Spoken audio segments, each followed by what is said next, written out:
Welcome to On the Beat, everyone. I'm Troy Thompson. Joining me in the studio today is Dr. Huxford. And today we're talking all about the facts and figures and the concerns that parents have about sending their kids back to school. Welcome to the show, my friend. Nice to see you. Hello, good afternoon. Okay, so one of the conversations we wanted to have today with you is in regards to sending back kids to school. How do you feel about that, and where are we standing out there?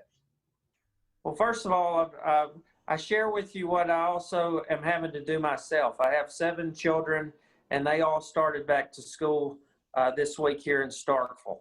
And there are lots of regulations in place. The students are getting their temperature checked before they get out of their vehicle or their parents' vehicles. They have to wear a mask from the time that they leave the car until they get to their room. Anytime that they're in transit in the buildings, they're wearing masks. And through the first week, they finished this week, and there were no major problems. Well, I just want to touch on it since you brought it up, if you wouldn't mind.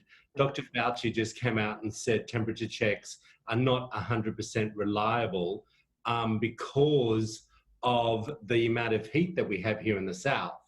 You have a lot of students who have or people who are asymptomatic. They have the virus and won't exhibit any symptoms. So it's not perfect, but it is something that we're doing. I do think that the education of our children is very important, and we should restore that, as soon as we can and as safely as we can.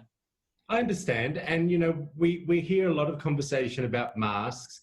There were a lot of issues when it came to Atlanta, Georgia, with kids going back to school and overcrowding in the hallways, and very little amount of masks were being worn.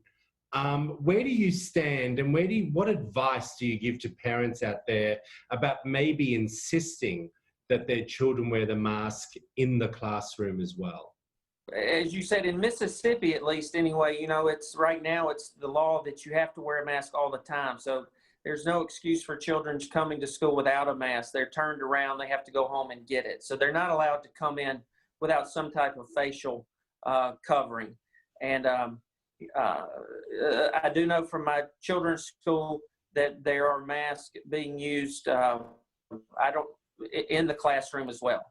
Good. All right, let's talk a little bit about a slide that we're about to bring up from Mississippi Department of Health. Can we just talk that through? Yes, I wanted to show this to the viewers out there is because it breaks down the COVID cases in Mississippi per age group. Right. And if 0 to 18 is one of the age groups, so that's our school-age children. They have the least amount of cases per the age group, compared to the other ones. Wow. And there's been no deaths in Mississippi in 0 to 18-year-old children. So I think based on that, it at least from my perspective as a physician and mine as a parent, I am comfortable with my children going back to school. What precautions do parents need to take when getting their kids back from school in the afternoons? What do you suggest that they do to, I don't like to use the word, sterilize them, if you know what I mean, but do you know what I'm saying? What can they do?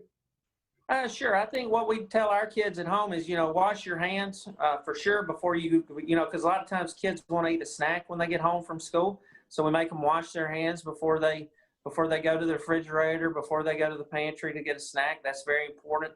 Maybe the older kids, have them shower just to clean off, change clothes, put on play clothes, get off their school clothes, simple things like that. Well, I think that's fantastic and always great information. And, if you have any more need, go to Mississippi Department of Health's website. They have a lot of information on there. Dr. Cameron, we appreciate you. If you want to find out more information, there it all is up on the screen. We'll be back after this short break.